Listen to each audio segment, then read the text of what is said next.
Hello, everyone. So this is the first run at our AIIC Roundtable.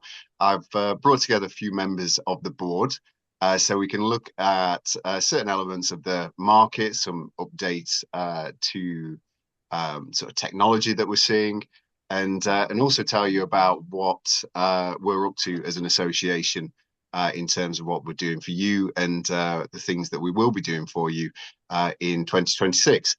So what I wanted to do first off is essentially let's introduce ourselves just to let everyone know who we are, and yeah, we'll kick off. So I'm Chris. I'm one of the board members at the association. I work on marketing and sort of things along those lines. My history in the past was I was a property manager for many years, and that's given me a perspective which is a lot of our end users are property managers. So it's meant that I've been able to bring that experience into the world of inventories and sort of make sort of those adjustments as and when needed. Who wants to introduce themselves next? Shall I go first? Okay. So, hi everyone. My name is Stuart Walker. I'm the current chair of the AIIC. I run a small inventory company down in the southwest. Um, I am by background a chartered accountant. I spent a lot of time doing consultancy work and working with businesses that were in trouble. I have also spent a lot of time working with charities, and especially sitting on charity boards and such like. And I got involved with the board of the AIC same time as everyone else here did. I think in November 23. No, November 24. That's right, isn't it? Yeah, wishing my life away there. Sally, do you want to go next? Yeah. So I'm Sally. I run a small inventory company as a sole trader in Reading called SK Inventories. I'm currently the training director for the AIIC, and I joined the board alongside everybody else back in November 24. It does feel like it was longer ago though. It does. And yeah, and I been in the business for 18 years, run this company for 18 years. Before that, I was a bank manager for a multinational bank. And I really have a focus in that I'd like inventory clerks and specifically AIIC inventory clerks to be the cream of the crop, really, and that they should be on top. If somebody wants an inventory clerk, we are who they should come to. Fantastic. And Lloyd? Hi, I'm Lloyd. I run a small sole trader inventory business called Century Property Services. I've been doing that for just coming up to 8 years now. As with everybody else, I was elected onto the board in November last year, and I've really taken on the role of operations director, looking at a lot of our sort of back end systems and the things that really members wouldn't necessarily see. But sort of taking on a lot of the project work that had been started by the previous board, and bringing it through to completion, including our move into the new company limited by guarantee, and also our back end software solution to help with all of our membership, and sort of keeping all of our records up to date and communicating with members. Excellent. Okay, so that's our introductions done. What I want to kick off with next, and it's something as inventory clerks is going to affect us, is what are our thoughts on the renters reform bill and how it's going to affect us and our businesses as inventory clerks? Anyone got some thoughts?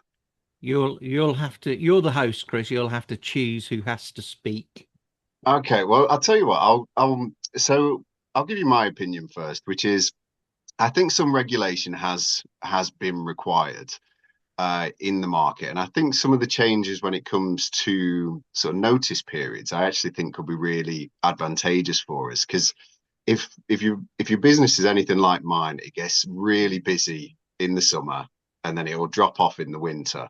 And I find that the business can be somewhat sort of feast in the summer and famine in the winter. So you have to do as much work as you can in the summer to last you through. Whereas I think because it's from May the 1st in 2026, is that you'll be able to serve notice like you're on a periodic tenancy. So hopefully that will end this sort of cycle, so to speak, where we get really busy in summer. It should sort of even it out across sort of across the year, which I think could be really good. The thing which I find worrying though is when I'm on sort of landlords forums, it seems to have become a bit of a last straw for a lot of landlords, where they've had sort of these increases of regulation, and it seems to be this time they've had enough. Have you, Stuart, have you noticed anything like that with some of your clients? I've noticed a few people saying it. What I've gleaned from the market, and certainly some of the research backs this up, is that it's quite like in times past when new regulation came in, and you can see this across lots of different industries. What you find is, and I don't mean to be derogatory, but what you find is amateur landlords leave and professional landlords buy up property. And that's what we're seeing at the moment, is that certainly in our area, a lot of people are exiting Airbnbs. A lot of people who've only got one flat, they're putting that on the market. But what I've seen is a lot of the professional landlords are going in and hoovering up the bargains. Because Are you seeing something similar, Lloyd? Yeah, definitely. I've seen something sort of pretty similar to that. I think landlords, especially as Stuart said, the smaller landlords, they worry about change, and because they might not necessarily understand and sort of be up to date with, where renters reform has got to, they just assume it's going to be a doomsday, and look at sort of exiting the market. Unfortunately, the rogue landlords, the ones that sort of, this legislation is really targeting, probably won't affect any of them, because they're unlikely to be registered and doing the right thing anyway. So yeah, they're not going to change their behaviour. It's all about what teeth the government have and the local councils have to be able to deal with the rogue landlords, which I don't actually see from what I've seen of the Renters Reform Act. There's much of it that will actually genuinely protect renters.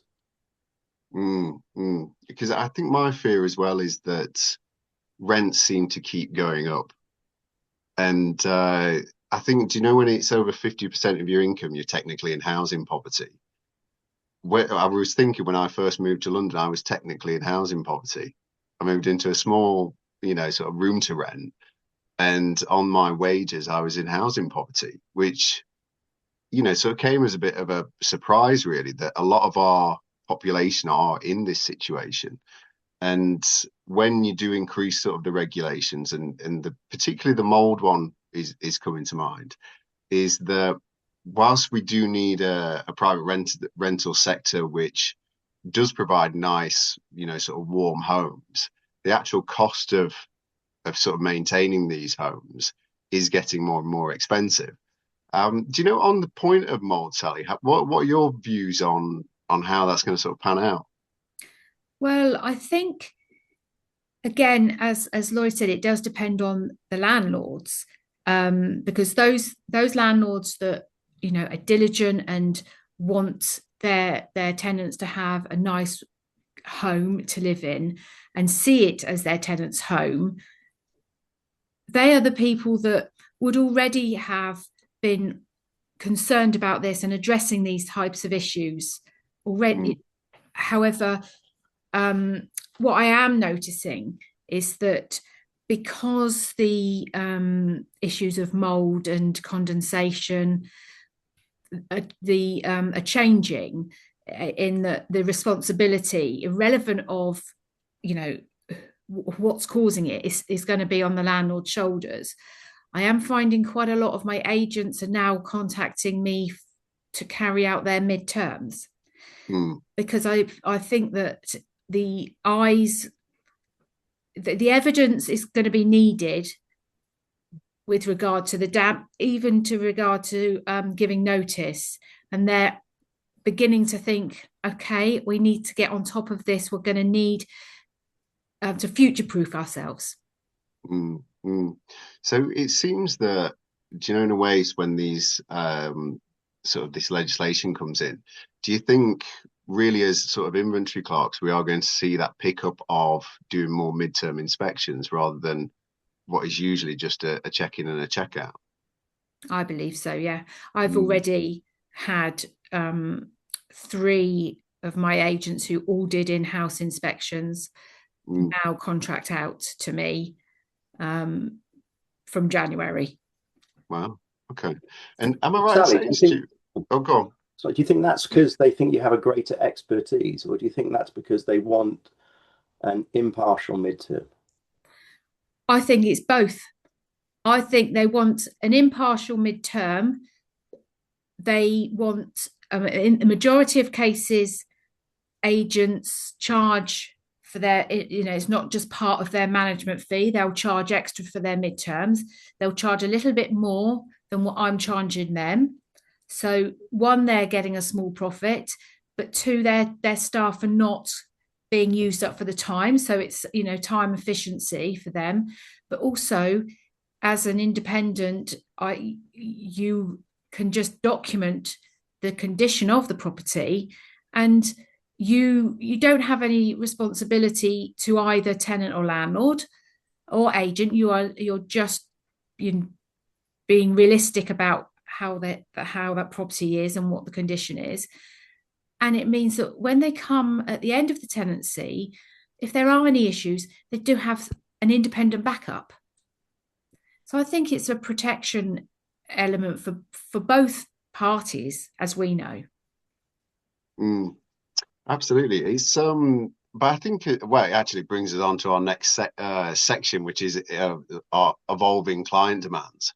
It definitely seems that, having, because I think that'd be a really useful thing to a property manager or a landlord, wouldn't it, is to have solid evidence done by somebody who's independent to show, because with mold, sometimes it shows up very, it can be very minor at first and then grows into something much worse.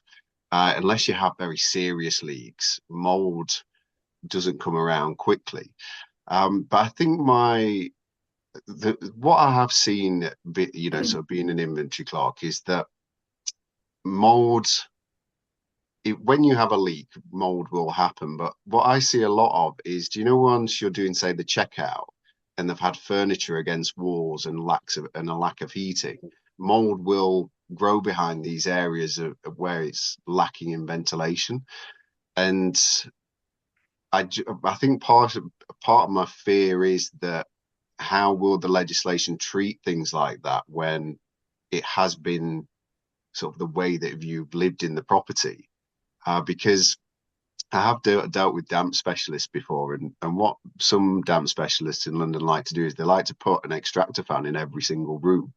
So it's like being in a shower room everywhere. And I don't think that's the answer. Actually, one point I did want to make, which is something a little bit further down the line, and is something that I've had a lot of experience in just recently working on, on my property, is that come to 2028, all rental properties will have to be EPC Band C. And then there's 2 years where if a bit of grace period. So if you're a tenant before this day, you'll be able to come to 2030. And then it needs to be EPC Band C. I did a bit of research on it, and it's over 50% of the private rental sector doesn't meet this energy performance standard.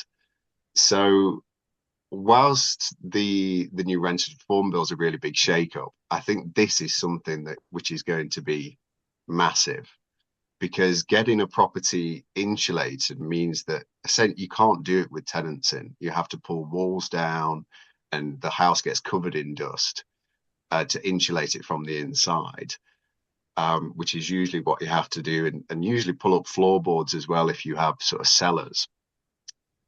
And I think as a change and an impact to the market, it could be huge. And I don't know exactly how we're going to manage that legislative change.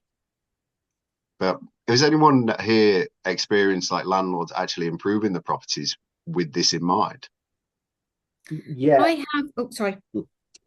Go on, Sally, you go first. I was just about to say, I have one landlord that he's currently refurbishing a lot of his apartments, and what he's now putting in is it's a ventilation system that has sensors in it. So each room has those small circular vents, and they're all on sensors. And there's one ventilation block in the utility cupboard. So they don't all have individual extractor fans. They're not noisy, but they're totally censored. So one of the, the bathroom and the kitchen areas have all got this little boost button. So you just press that, you get an extra 20 minutes where it boosts the ventilation. Now it's not a cheap fix. No. But it is a long-term investment in those apartments. And it works really well. I haven't seen those. He's got a whole 2 blocks of flats, and they're in every single one of those. I don't see any grey spotting, mold, or damp issues in any of those apartments. Is that something you call a heat interface unit? They've normally got a heat exchanger built into them. Yeah. So what they'll do is that they will, they will sort of take the used air from inside the building. They'll pull in fresh air, and then do a heat exchange on it to actually warm it slightly before they release it back out into the property. Yeah. And it's linked with underfloor heating as well, isn't it? Well, it's all about sort of environmental controls and what sort of building, what sort of building wide, how smart you want to make your technology. I've seen one solution that a landlord is implementing, rather than having, because in older properties you can't necessarily have a centralized system. It would be too tricky to do. And there's a company out there now who basically make a sort of like an enclosed unit, which is a heat exchanger that goes into sort of like the same size hole that you would cut for an extractor fan. Okay. But what it will do is it'll bring in, it'll extract the sort of like the stale air from inside that property, and pull in fresh air and warm it from the air going out. Now, those units can be put in every room, and they can be connected via Wi-Fi. So they can actually work to create airflow in an older building. And I do think one of the big problems is going to happen with the improvement in EPCs is the fact that we will be trapping more damp air inside our buildings. So we will see more and more problems of mold, but not mold because of poor building integrity, but mold because moisture's not getting out of buildings. Because unless it's done properly, if you've got an older property and it's not able to breathe, you're going to end up with mold issues. With these issues, it's going to be an interesting field that, and change that we're going to be experiencing, isn't it? I think a lot of it as well is education of people in general, specifically tenants, on what causes it and why it's happening. Because we have a lot of tenants come in, especially in my area. They come in from overseas and from warm countries, and they find it very cold here. So they shut all the windows and they blast the heating, but they don't understand why, what's causing it. They all immediately assume it's the building. So part of the midterm inspections is, giving you the opportunity to talk to people face to face about what's causing this. So, I don't mean to, teach a grandma to suck eggs, so to speak, but I'll go into a property and do the midterms and speak to the tenants, and they'll point it out and say, oh, look what's happening here. They'll assume it's a building problem. And once I've explained the situation, what's happening, why it's happening, then often they will just take that on board. As I say, especially in the older properties. But yeah, it comes hand in hand, I believe, with education. Yeah, and I think as what I do know is there is a company, I don't know the name, where they are developing like these damp monitors where it actually can tell you sort of what, well, the percentage of damp in a and moisture in a room, and apparently where the source is as well, potentially. So I just wonder if things like that for rental properties might be a really another good way of monitoring sort of causation. But I think, well, it kind of brings us on to our next point, which is the technology which is coming into our industry as well. So we all went to a meeting, didn't we, with TouchRight software.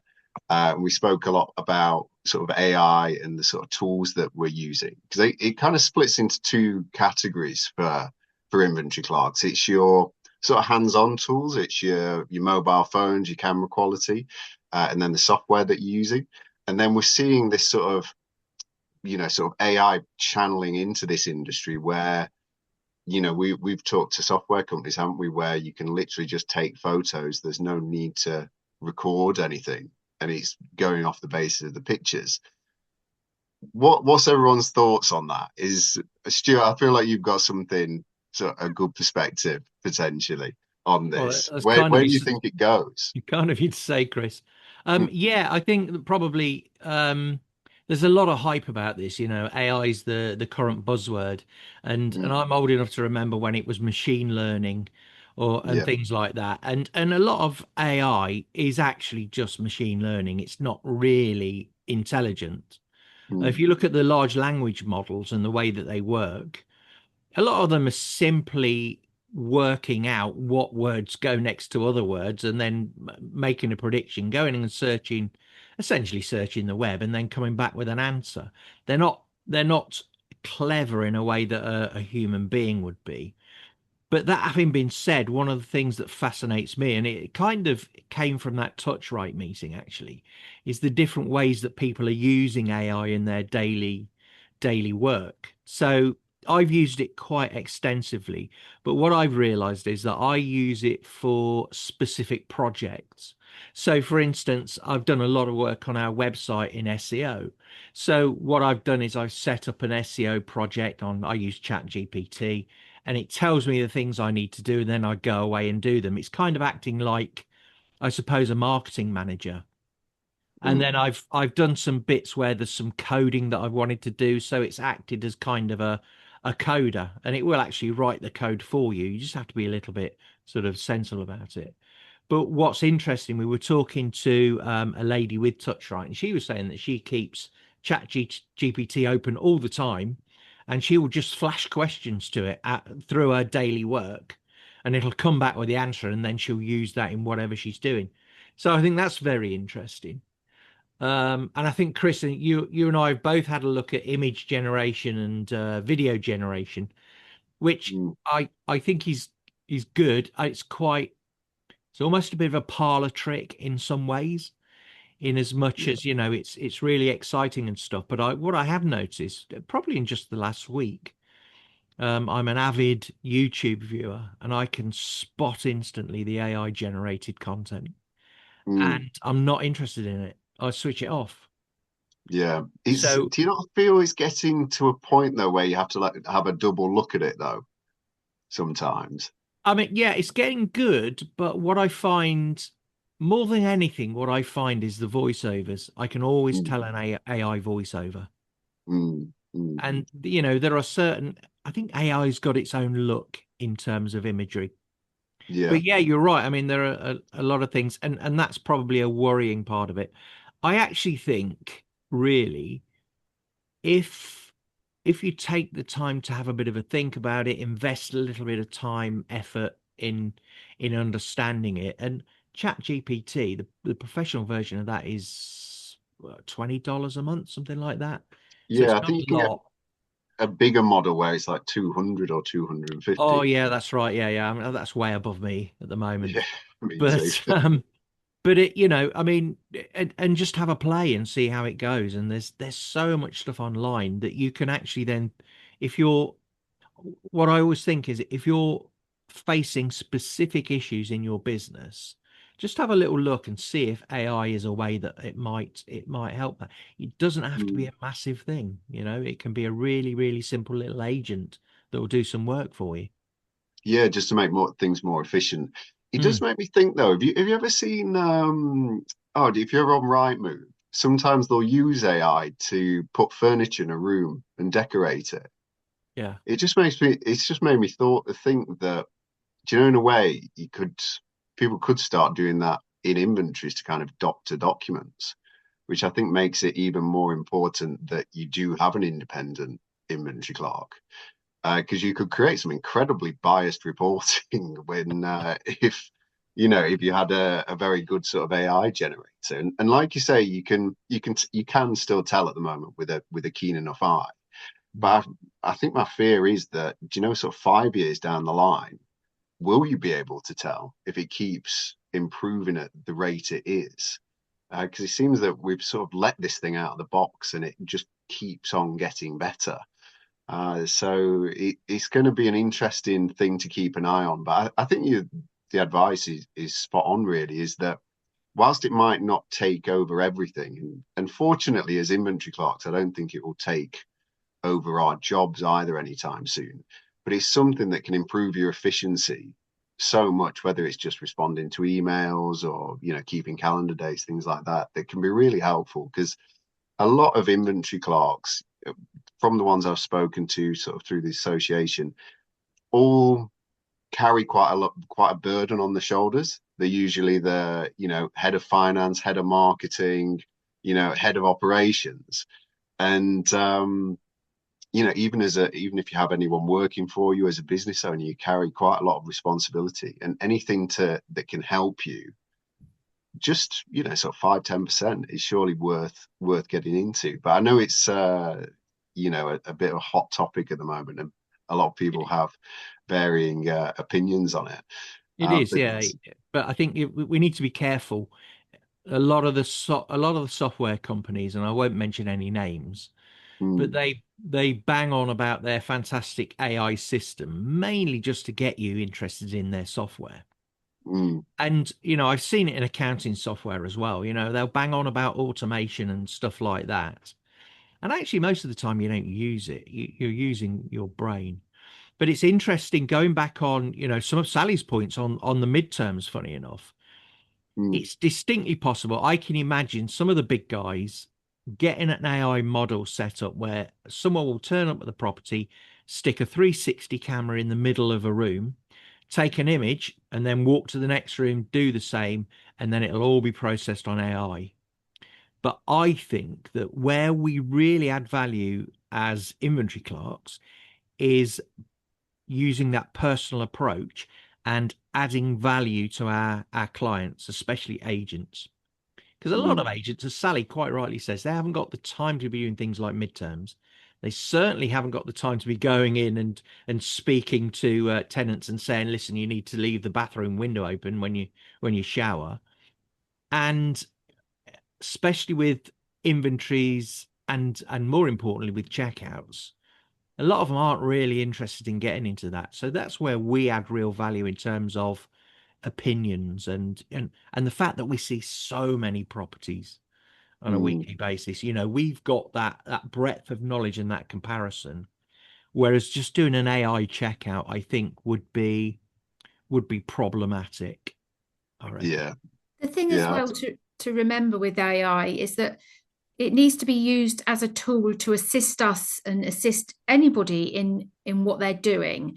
It's not something that should be replacing, your sense of smell, your touch, your sound. I mean, an AI image is not going to be able to tell whether you can hear a tap dripping or if you run your hands along a work surface and you can feel a chip, or that it can never take over that personal touch. I'm really interested in using it. I try to embrace new technology, but I have to see it be a benefit to me and my business. Absolutely. And do do you know when you say do you know when you are sort of running your hand along a worktop, the amount of technology and sort of camera quality that will be required to pick that up, even though we do have sort of fantastic camera technology at the moment, it is real. It'd have to be really good to do it to a point where it's almost like one of these scanners, and then you start thinking about, because I know, do you know sometimes when you're putting in a new kitchen into a property, they'll sometimes bring one of those scanners that sort of sort of comes around. And I did have a half thought where it's like, oh, I wonder if you could have, sort of, if you had that technology, could you do it in such a way where it could really sort of scan things in, sort of microns of detail? But those cameras cost thousands of pounds. So, even though it could be, with a huge amount of money potentially doable, it's also the feasibility of it is really quite a distance. But it's definitely something that as a board we're keeping an eye on, isn't it? And when new things come out, we're always sort of enthusiastic to see if it might help us. But I guess in a way, so with AI, we're looking at it, keeping an eye on it, and if it comes, if it's something that we feel is useful for our members, we'll sort of definitely pass that on. So the next sort of thing that I wanted to talk about was sort of new opportunities for our industry and clerks. Really, we've touched on our midterm inspections and sort of like sort of perspective checks. Do you know that sort of like our client expectations? Is there anything that you've noticed over this last year where they are demanding more from us? Is it more efficiency that they're looking for, or is it more detail they're looking for? Is there any sort of trends you've noticed over this last year? I see clients are becoming less tolerant of poor inventories.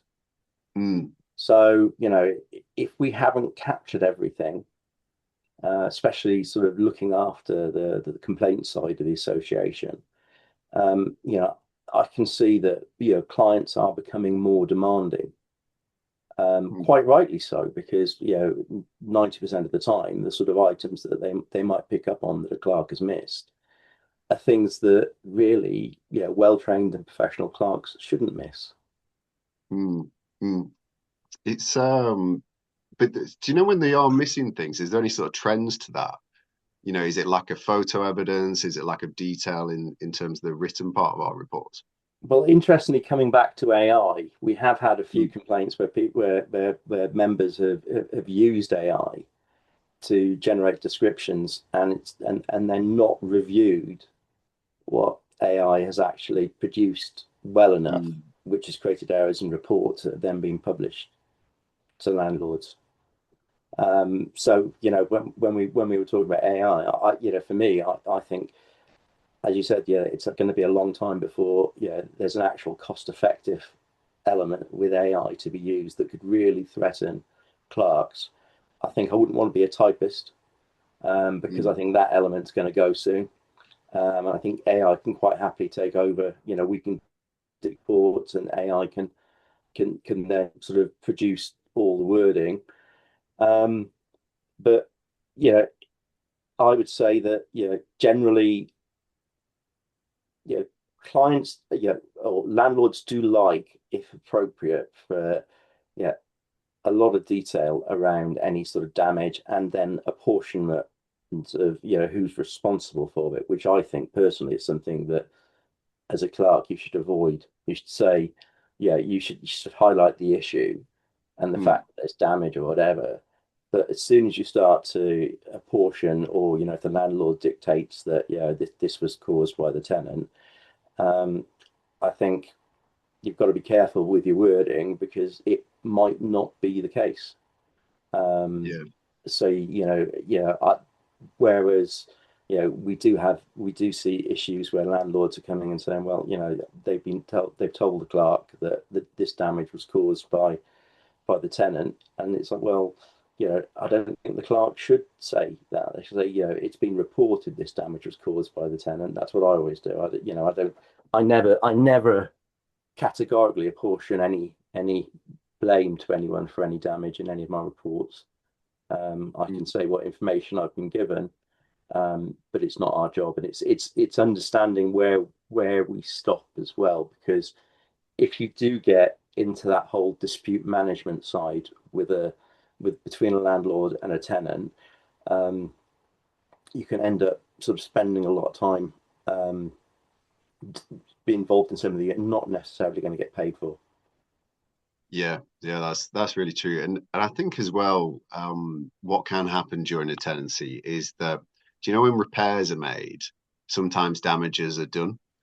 So do you know, you've not been there for the whole of the tenancy. You haven't seen any of the back and forth, of repairs and things like that. So to actually take, not sort of put the liability on, like I say, it does get you out of those sort of more awkward situations. I do know that sort of a lot of inventory clerks are kind of encouraged to do that and almost pressurized into doing it sometimes, which makes it difficult, really. But I go on, find sorry. that it's the best way I find to deal with that type of thing is just to say the tenant advised, the vinyl floor was torn when the contractor took the old washing machine out and put the new one in, whatever it might be, because then you're covering the fact that you're an independent person, you're independent in this. You weren't there, you don't know what actually happened. So that's showing that you're understanding this is what may have happened. If it didn't happen, who are you to say it did or didn't happen? The other thing I'm, just slightly on a tangent, I'm finding at the moment is that I'm getting quite a lot of the independent landlords who are ringing for advice. So literally, not necessarily, is this such and such fault or whatever. It's just, what can I do in this scenario, which is additional information that you're giving. They're looking at us for experience as well as doing our checkouts, check-ins, etc. That's a really good point. I've noticed a lot of because do you know, when you're working with sort of independent landlords, they usually come to the property and have a look themselves, and I usually sort of get involved in conversations with them about all sorts of things. And I think that's not a nice part of our job, though, is that people do you know, like Stuart said a bit ago, is that we see so many properties, we know what works and what doesn't. I'm actually asked a lot of questions about, I'm thinking about replacing this floor. What should I replace it with? What do you think sort of lasts the test of time? What color carpet should I go for? And also, do I know any good cleaners? Do I know any good contractors? And you do actually pick up sort of contacts on your way being an inventory clerk. There are a few decent cleaners that I know, and sort of good tradespeople, which I think is really nice about the job, even though that it's a funny one, isn't it? Because it can be quite an isolating job. But then, do you know, when you get to show tenants around their new property and get to talk to landlords and see what, sort of how they're managing their investments, it can be very, very rewarding in that sense, can't it? So yeah, it's I think that's some good points made there, really. And I think in a way, so I think we've covered a lot of the sort of opportunities potentially that are coming up for inventory clerks there. I think particularly looking at sort of damp, mold, and midterm inspections, I think is something that maybe as an industry we have sort of slightly underutilized in a way. And I think a lot of property managers sort of used to do that in the past. But from my time from being a property manager, sometimes what you find is property managers don't necessarily have a building background. So, sometimes they're more sort of administrators where, you might be working in an office, and if an issue comes up, you send a contractor to have a look at it and you obtain quotes. There's not really that kind of detailed knowledge of properties which is in that industry, which I think could be a great way for, us as inventory clerks to kind of fill that gap, because we do have it. So I think that's going to be an interesting sort of place where we can go. So I think in terms of, I think the sort of the last thing that I wanted to talk about was really about the association, what we've been up to and what we can look forward to in 2026, really. Because I know we've got a new website on the way. What date are we hoping to get the website out? Spoiler alert. Yeah, So, we haven't announced it yet, have we? It oh, is week might need two to cut this of out then. yeah, week 2 of January. It's turning up. Fantastic. And in terms of its there's a big overhaul of our sort of branding and design. Is there anything else that's going to be on that website that we don't have at the moment?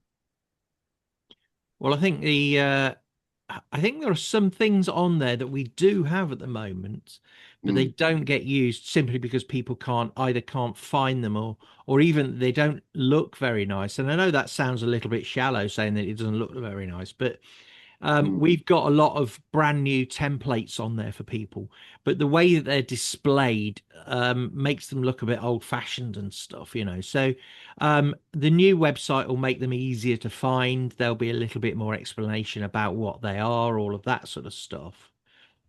I think having a newer interface means that we'll be able to integrate a bit more video, things like that, which will make it more usable.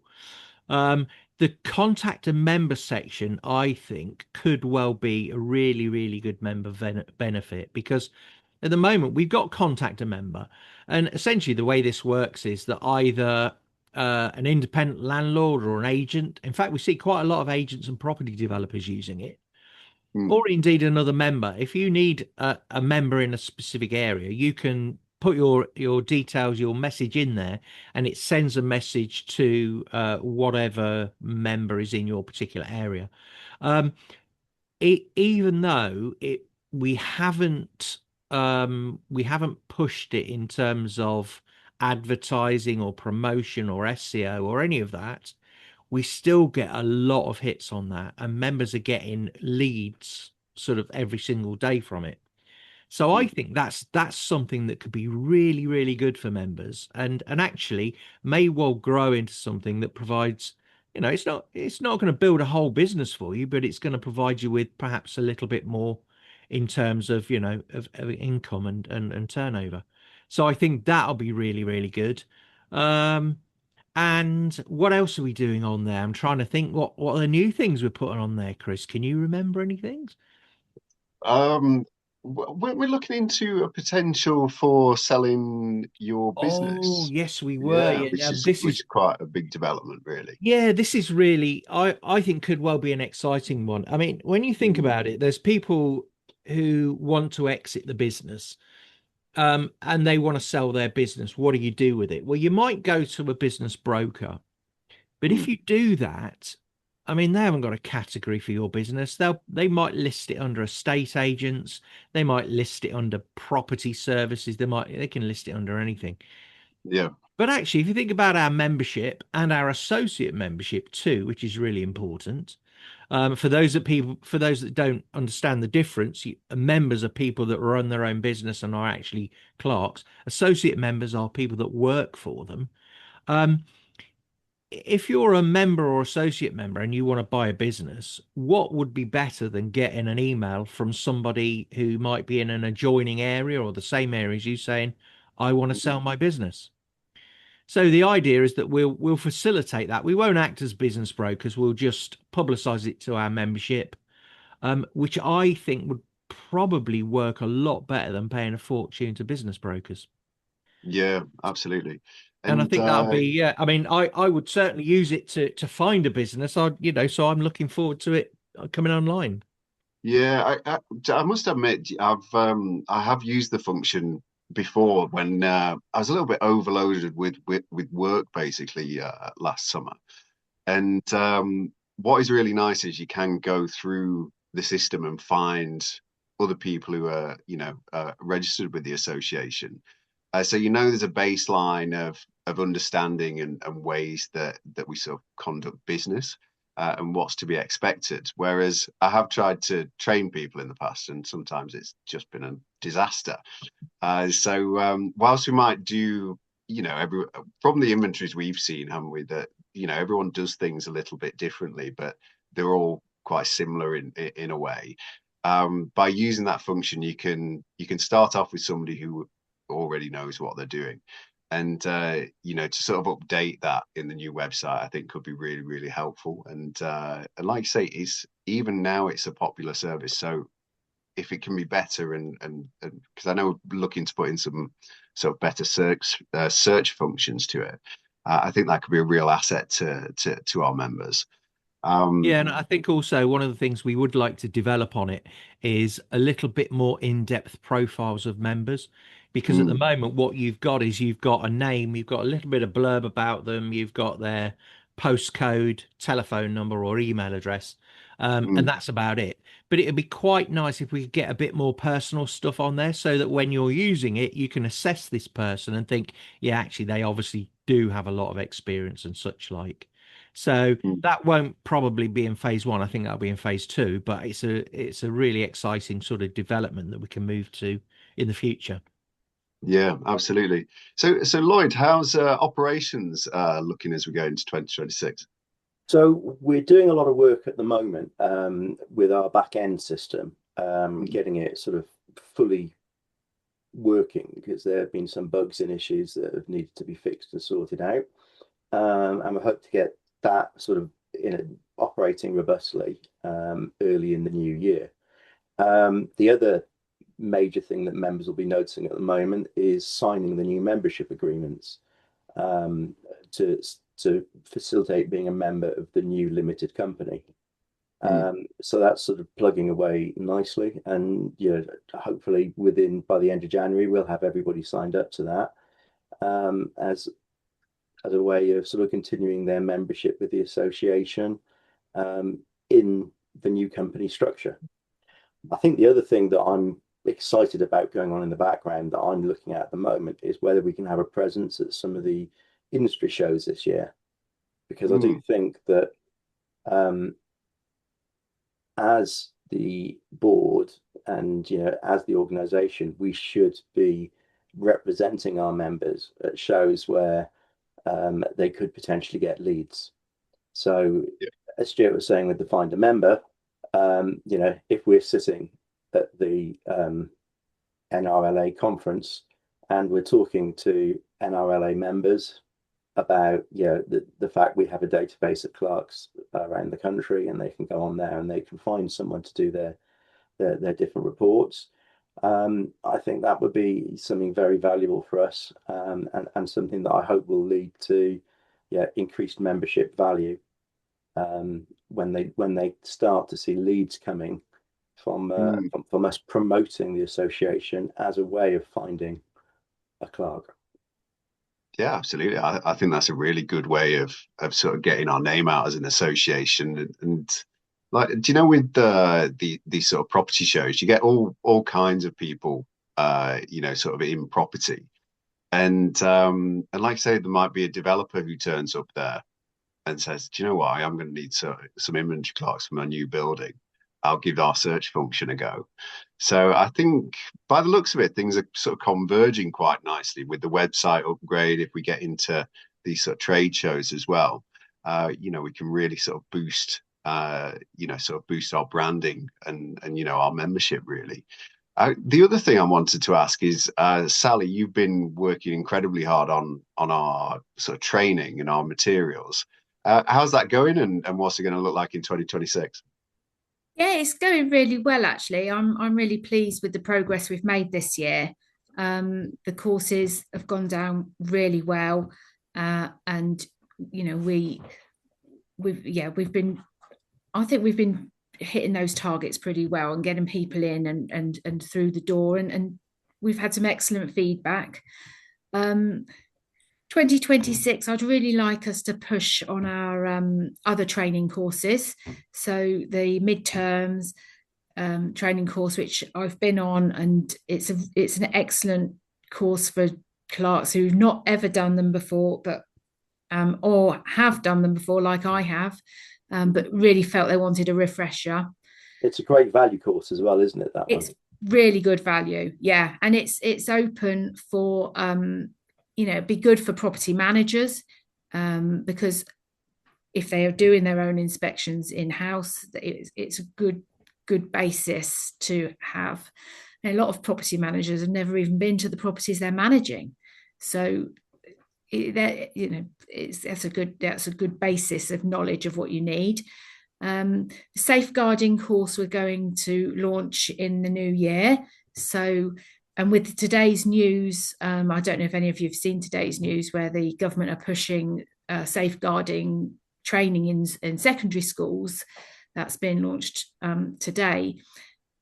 I think, again, for our members, that could really add some value for them to know what they look out for. So hopefully in 2026, that will get off the ground.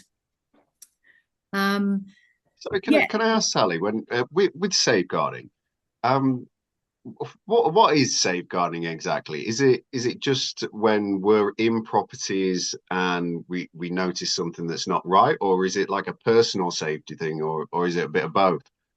It's generally about when you're visiting properties, you're interacting with tenants in their homes, and if something feels a little not quite right, what to do about it, what to know, what to look out for, what to do about it, really. So, yeah. If you've got an inkling that something doesn't feel quite right when you've visited a property, what do you do about it? Do you go home and mull it over and worry about it? Who do you report it to? Do you report it to the agent, who maybe not want to get involved? Do you report it to the police? Do you report it to your local social services? What do you do? So it's a basis on how to deal with it. It's not very exciting, but it's important, just for humans, and for a one-to-one basis. You as an inventory clerk, you're going in and out of people's homes, and it's the biggest thing we need to remember is that when you're going into that person's house doing an midterm inspection, or even when you're moving them in, they're going to their new home, and that's always in the forefront of my mind. But it means that when you deal with these people, if you do think something's wrong, there is a process to follow, and that's what that safeguarding course should give you, some helpful hints, tips on what to do. Yeah, I get that, because I did go on. It wasn't a course. I think it was like a member meeting or something along these lines. And do you know, most of the time that our work goes fine, doesn't it? And sometimes you do run into some slightly strange people, but it's still fine. And I do remember that some quite awful things can happen quite quickly. And I guess in a way is, do you know, if you sort of know the protocol of what to do and make sure, because there's two aspects of it, is making sure that you're safe whilst you're out on the job. And there's an awful lot of lone working that goes on as well, isn't there? So to actually know and have the sort of toolkit in your back pocket, so to speak, just so you know exactly what to do in these situations, where the sort of line is when you go, do you know what? This isn't worth it. I'm leaving this property now. Could actually be really useful, and particularly people sort of entering, well, actually at any time in your career, really, it's good to know what to do, really. It's a life skill. That's fantastic. Sorry, say again. It's a life skill, really. One of these things. It doesn't really matter what job you do. As a independent lone worker, or if you're in a team of people, it's a life skill to know when something doesn't feel right, what to do about it, and how to deal with it. Yeah, I think in other businesses sometimes it can be called conflict management. Yeah. Well, I guess I'll give you a bit of an update from me. So in terms of marketing, I'm always open to ideas, but something that we've noticed is that What has performed very, very well is sort of like our more advice pieces. And the real standout one was we did a bit of research on marketing for inventory clerks, which I think you know, a lot of us, you know, in our association do find it difficult, because I've done it in the past where I might have used Google Ads, and it just feels like you're throwing money down the drain sometimes. So what we're going to look to do, you know, in terms of marketing, is we want to bring you some feel-good stories about our membership and stories that hopefully sort of inspires and sort of shows, you know, good story. Everyone loves it. But then also to mix in that sort of useful and helpful guidance as well when it does come to these sort of aspects of your business, and you know, potential changes that are on the horizon and any developments. I'll be trying my best to keep you up to date with those things, and I think some of my sort of marketing may be a bit eclectic, but hopefully people appreciate that. So yeah, I think it's going to be a good year. Is 2026. I think we're going to have a little bit of a change come May.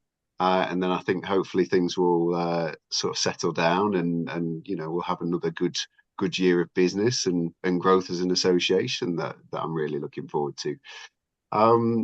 So yeah, I think we've just about covered all our topics. So I think probably we'll draw it to an end there, and we'll wish everyone a very Merry Christmas and a Happy New Year. Spend some time with your family and have a great time. And we'll see you in the new year, and we'll get after it. And all the best. All right. That's brilliant. Thank you. Thanks, Chris. Fantastic. Thanks for coming, guys, and talk to you soon.